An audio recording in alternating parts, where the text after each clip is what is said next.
Hello friends, welcome to my channel. இன்றைக்கி நம்ம வீடியோவில் அவரைக்காய் பொரியல் எப்படி ஈஸியாக டேஸ்டியாக பண்ணுறதுன்னு பார்க்க போகிறோம். வாங்க இப்போ நம்ம வீடியோக்குள்ளே போகலாம். இந்த பொரியல் பண்ணுறதுக்கு பேன் அடுப்பில் வச்சு சட்டி காய்ச்சதும் ஆயில் ஊற்றிக்கலாம். 2 டீஸ்பூன் அளவுக்கு நான் கோகோனட் ஆயில் தான் ஊற்றிருக்கிறேன். எண்ணெய் காய்ச்சதும் கடுகு போட்டுக்கோங்க. உளுந்தம்பருப்பு, கறிவேப்பிலை, இப்போது நறுக்கி வச்சுருக்கிற பெரிய வெங்காயம், ஒரு பெரிய வெங்காயம் மிக்ஸ் பண்ணி விட்டுக்கலாம். வெங்காயம் ஒரு பாதி அளவு வதங்கின உடனே கழுவி கட் பண்ணி வச்சுருக்கிற அவரைக்காயை நம்ம சேர்க்க போகிறோம்.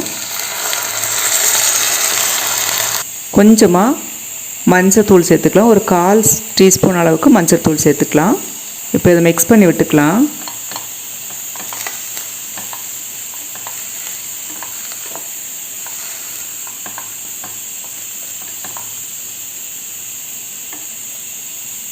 உப்பு தேவையான அளவு சேர்த்துக்கலாம். இப்போ இதை மிக்ஸ் பண்ணி விட்டுட்டு ஒரு 5 மினிட்ஸ் நம்ம அப்படியே வேக விட போகிறோம். அப்போ தான் நல்லா வேகும், அப்போ தான் டேஸ்ட்டு நல்லாயிருக்கும். அதுக்காக இப்படியே இருக்கட்டும். ஒரு தடவை நம்ம மிக்ஸ் பண்ணி விட்டுக்கலாம். நம்ம தண்ணி எதுவுமே சேர்க்கலை. அந்த அவரைக்காய் கழுவும் போது இருந்த தண்ணியை வச்சு தான் நம்ம வேக வச்சிட்ருக்குறோம். அதுவே போதும், அதுவே நல்லா வெந்துடும். அந்த தண்ணியிலே நல்லா வெந்துடும்.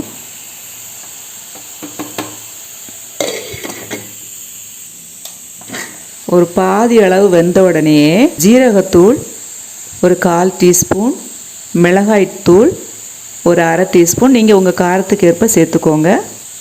மிக்ஸ் பண்ணி விட்டுடலாம்.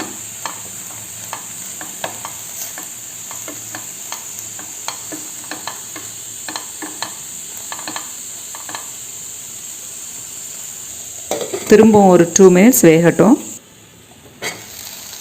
இப்போ பாருங்கள், அவரைக்காய் நல்லா வெந்துருச்சு. இதில் கொஞ்சமாக தேங்காய் பூ சேர்த்துக்கலாம்.